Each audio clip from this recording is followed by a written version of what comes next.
ये वीरान खंडहर डालमिया नगर है जो कभी जमशेदपुर जैसी हनक रखता था। केमिकल, एस्बेस्टस, सीमेंट निर्माण से गुलजार रहता था। आज भी लोग उस दौर को याद कर गर्व और गम दोनों से भर उठते हैं। सभी लोग जीवन सरकारी नौकरी में हम लोग को लगा, लेकिन छोड़कर चले आए जितना सुविधा थी यहाँ पर।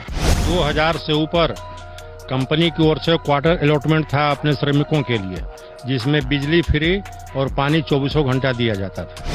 जहाँ यहाँ लोग कहते थे कि टाटा का नौकरी नहीं करके डालमिया के का नौकरी बहुत बेहतरीन है। इसकी पेपर की क्वालिटी इतनी अच्छी थी कि इंडिया में ही सप्लाई नहीं होता था, सीधे कनाडा इसका टोटल पेपर जाता था। पूरे पोल पर लगा हुआ था यूनिट माइक्रो लाउड स्पीकर, जिससे सब इम्प्लाई लोग जो भी रास्ते में चलते थे पोल के नीचे खड़ा होकर न्यूज सुनना करते। इन्हीं औद्योगिक खंडहरों में फतुहा का प्रसिद्ध विजय स्कूटर बना करता था। और हाँ, ये है कभी एशिया के सबसे बड़े चीनी मिल बनमनखी के खंडहर। सिर्फ इतने ही नहीं, पूर्णिया, दरभंगा, भागलपुर, मुजफ्फरपुर, मंढौड़ा सहित बिहार के कोने कोने में ऐसे खंडहर खड़े हैं जो कभी रोजगार और कारोबार से लहलहाते थे। लेकिन बुलंद कारोबार आखिर खंडहर कैसे बन गए? कौन है बिहार के इन उद्योगों की बर्बादी का कारण?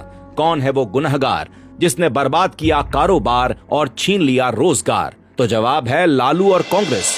सबसे पहले नेहरू की माल भाड़ा नीति, जिसके अनुसार भारत में कहीं भी कारखाना हो, खनिजों के परिवहन को सब्सिडी दी जाएगी, लेकिन बने हुए माल पर यह लागू नहीं होगी।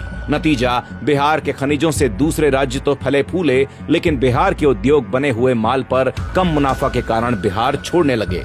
इतना ही नहीं, जब डालमिया नगर जैसे केंद्रों ने अपने प्रबंधन में इंदिरा गांधी और नेहरू परिवार का हस्तक्षेप स्वीकार नहीं किया, तो फिरोज गांधी की रिपोर्ट के सहारे गांधी परिवार ने उनमें आग लगा दिया, बिल्कुल आज के हिंडनबर्ग रिपोर्ट की तरह। फिर आया लालू का गुंडा राज, जिसने बचे उद्योगों, मिलों और छोटे बड़े कारखानों का काम तमाम किया। अपहरण, फिरौती, हर दिन प्रबंधन में हस्तक्षेप और रंगदारी की मार से बिहार के रोजगार के केंद्रों ने दम तोड़ दिया।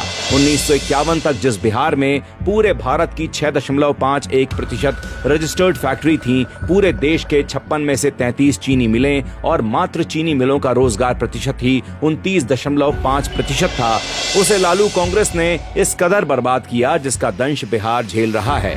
देश भर में रोजगार के लिए भटक रहा है। आज बिहार का उद्योग पुनः खड़ा हुआ है, लेकिन अपने बर्बादी के सौदागरों को नहीं भूला और ना बिहार कभी भूलेगा। चाहे गुंडा राज के युवराज कितना ही झूठा वादा क्यों न करें, बिहार अपने गुनाहगारों को माफ नहीं करेगा।